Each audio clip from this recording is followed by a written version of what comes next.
Hello friends, हम CA foundation के set सी start करने जा रहे हैं। अब वो सेट सी थ्योरेटिकल डिस्ट्रीब्यूशन का है और उसमें क्या है कि 5 मार्क्स का ईच क्वेश्चन है। ईच क्वेश्चन हमारे पास कितने मार्क्स की है? 5 मार्क्स की क्वेश्चन है। ये थोड़ा लंबा क्वेश्चन होगा। यहाँ पे क्वेश्चन देखिए, if it is known that the probability of missile hitting a target 1.8 है, probability of hitting a target कितनी है? 1/8 है। Probability of non hitting a target कितना? 1 - 1/8 दैट इक्वल टू 7/8 हो जाएगा। What is the probability out of 10 missiles? N equal to कितना हो जाएगा? 10 missiles at least 2 will hit the target. At least 2 will hit the target. तो इसकी कंसेप्ट हमने already discuss किया हुआ है। तो probability of at least 2, probability of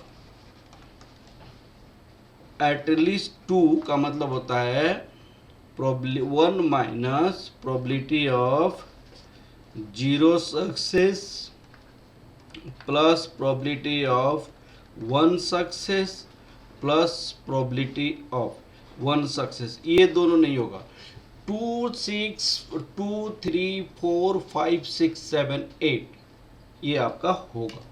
at least का मतलब 1 नहीं होगा, 0 नहीं होगा, बाकी सारे होंगे। तो आपको कैसे इसमें करनी पड़ेगी, आप देखिएगा यहाँ पे 1 माइनस, यहाँ पे आपको कैसे किया जाएगा? एन सी, जैसे 10C0 1/8 की पावर 0 7/8 की पावर 10 माइनस आपको 10 माइनस 0 प्लस 10C1 1/8 की पावर 1 7/10 की पावर 10 माइनस 1। ये आप सॉल्व करेंगे तो आपका आंसर आ जाएगा। ठीक है ना बेटा? इसको सॉल्व करना पड़ेगा। अब देखिए यहाँ पे सॉल्व किया गया है, देखिए कैसे बनाई गई है। यहाँ पे बताएगा probability of success equal to this, probability of failure equal to इतना आ जाएगा। ठीक है। नंबर ऑफ ट्रायल्स 10 है। Probability of at least 2 target, at least 2 target means 1 minus probability of this हो जाता है। इसी कंसेप्ट को मैंने आपको समझाया होगा कि प्रोबेबिलिटी ऑफ, देखिएगा, probability of 0 success plus probability of 0 success plus probability of 1 success plus probability of 2 success plus probability of 3 success plus probability of यहाँ पे 4 success plus probability of 5 success plus probability of 6 success plus probability of 7 success plus probability of 8 success plus probability of 9 success plus probability of 10 success. This all equal to 1। ये सारे के place पे 1 होता है, probability का सम 1 होता है।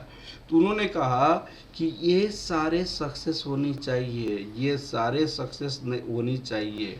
तो क्या नहीं होनी चाहिए? ये आपको नहीं होनी चाहिए। तो ये टोटल को अगर x मान लेते हैं तो x इक्वल टू क्या हो जाएगा? 1 माइनस प्रोबेबिलिटी ऑफ, क्योंकि 1 है यहाँ पे 0 success plus probability of 1 success नहीं होनी चाहिए। ठीक है ना? तो ये आपका मेन कंसेप्ट है। एटलीस्ट 1 का मतलब 0 सिर्फ माइनस होगा। एटलीस्ट 2 का मतलब क्या होगा? 2 के पहले 1 और 0 माइनस होगा। ठीक है ना? अब आगे देखिए आप, यहाँ पे मैंने इसको सॉल्व किया हुआ है आपको ऑलरेडी। तो ये आपका 0 सक्सेस को ऐसे निकालेंगे, 1 सक्सेस का ऐसे निकालेंगे, यहाँ पे ये हो जाएगा, यहाँ पे ये हो जाएगा, और 7/8 का कॉमन लेंगे तो ये हो जाएगा। अल्टीमेट आपका इतना हो जाएगा। आपको ये कैलकुलेशन करेंगे तो आएगा अल्टीमेट आपको 0.366। ये आपका आंसर हो जाएगा। ठीक है ना बेटा? ये कैलकुलेशन आप कर सकते हैं। फिर हम आगे की ओर बढ़ते हैं। यहाँ पे क्वेश्चन है, x is a binomial variable, binomial distribution का क्वेश्चन है। To this equal to this and mean of the x is known to be 10/3। Mean का मतलब आपका बाइनोमियल डिस्ट्रीब्यूशन में क्या होता है? np होता है, और ये 10/3 है, ये 10/3 है। This is the mean equal to np that equal 10/3। what would be the probability of x assumes at most 2 values? at most 2 value। तो प्रोबेबिलिटी ऑफ एट मोस्ट 2 का मतलब होता है प्रोबेबिलिटी ऑफ एटमोस्ट टू का मतलब होता है 0 success हो सकता है, 1 सक्सेस हो सकता है, प्रोबेबिलिटी ऑफ 2 सक्सेस होता है, इससे ज़्यादा सक्सेस नहीं होगा। अब इस क्वेश्चन में हमारे पास NC0 P⁻0 Q⁻n-0, NC1 P⁻1 Q⁻n-1, यहाँ पे NC2 P⁻2 Q⁻n-2। अब इस क्वेश्चन में आपको क्या दिया हुआ है? इस क्वेश्चन में दिया हुआ है 2px = 2, px = 3 दिया हुआ है और मीन इक्वल टू दिया हुआ है इतना। अब इस दोनों रिलेशन से आपको क्या क्या फाइंड आउट करना पड़ेगा? n फाइंड आउट करना पड़ेगा, p फाइंड आउट करना पड़ेगा, q फाइंड आउट करना पड़ेगा, तब इस क्वेश्चन की सॉल्यूशन मिलेगा। अब इसमें हम कैसे लिख सकते हैं? 2NC2 P⁻2 Q⁻, कितना हो जाएगा आपको? n-2। यहाँ पे क्या लिखेंगे? NC3 P⁻3 Q⁻n-3। अब इसको आप ब्रेक करेंगे, ब्रेक करने के बाद जो आएगा वैल्यू तब निकलेगा n फैक्टोरियल, n-2 फैक्टोरियल, यहाँ पे 2 फैक्टोरियल, p यहाँ पे नहीं होगा, q यहाँ पे n-2 है, वहाँ n-3 है, तो यहाँ पे p² से p कट जाएगा, यहाँ पे p आ जाएगा, यहाँ पे आपको Qn-3 है, तो Qn-3 equal to n factorial, n-3 factorial, यहाँ पे 3 फैक्टोरियल। अब आपको यहाँ पे आपको p हो जाएगा, p इंटू Qn-3, तो q यहाँ पे कैंसिल हो जाएगा। अब यहाँ पे n फैक्टोरियल कैंसिल हो जाएगा, यहाँ पे n फैक्टोरियल कैंसिल हो जाएगा। यहाँ पे कैसे लिख सकते हैं? n-2 इंटू n-3 फैक्टोरियल, तो ये 3 फैक्टोरियल कैंसिल हो जाएगा, यहाँ पे 2 और ये 3 हो जाएगा यहाँ पे। तो अल्टीमेट आप यहाँ से काट कर क्या लिखेंगे? यहाँ से काटने के बाद 1 divided by 2 divided by n-2 q equal to यहाँ पे क्या आ जाएगा? 1/3 p। अब इसको सॉल्व करेंगे, PQ का रिलेशन आ जाएगा।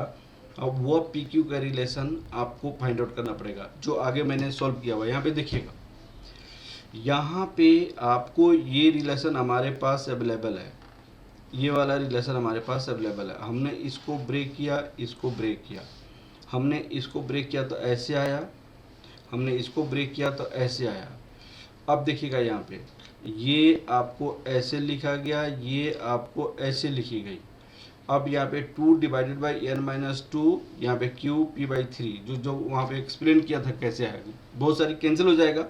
अब 6q इक्वल टू n-2p, अब इसको ब्रेक करेंगे, np इक्वल टू ऑलरेडी हमारे पास 10/3 दिया हुआ है, तो इस इक्वेशन में अगर np की वैल्यू पुट कर देंगे आप, तो pq का रिलेशन आ जाएगा 10/3, तो यहाँ पे आपको ये आ गया, और q इक्वल टू लिख सकते हैं यहाँ पे इतना, तो ये value p plus q equal to 1, q equal to 1 minus p, तो p की वैल्यू जो आएगा वो इससे निकल जाएगा। हमने कैसे निकाला? यहाँ पे 6p इक्वल टू दिस, ये वाला रिलेशन को यूज करके निकाला, और यहाँ पे वैल्यू पुट किया, तो ये सारे कैलकुलेशन के बाद ये वैल्यू आपको आ जाएगा, ये कैलकुलेशन आपको आता है। यहाँ पे p की वैल्यू आ गई, यहाँ पे q की वैल्यू आ गई, यहाँ पे n की वैल्यू आ गया। अब हमें क्या निकालनी है? x equal to 0, x equal to 1, x equal to 2, यहाँ पे एटमोस्ट 2 की वैल्यू निकालनी है, जो यहाँ पे ऑलरेडी मैंने आपकी कैलकुलेशन किया हुआ है। तो मैंने समझाया, ये कैलकुलेशन मैं क्यों क्लास में नहीं करता हूँ, क्योंकि आपको ईजी टाइम कम लगेगा समझने में, ठीक है ना, क्लास में हमारा टाइम कम लगेगा, ठीक है बेटा। तो ये क्वेश्चंस मैंने आपको कंप्लीट किया, ये वाला आपका आंसर हो जाएगा 17/81। तो ये क्वेश्चन प्रैक्टिस कीजिएगा, ठीक है ना बेटा। Okay, thank you class. Next classes में दूसरा क्वेश्चन होगा।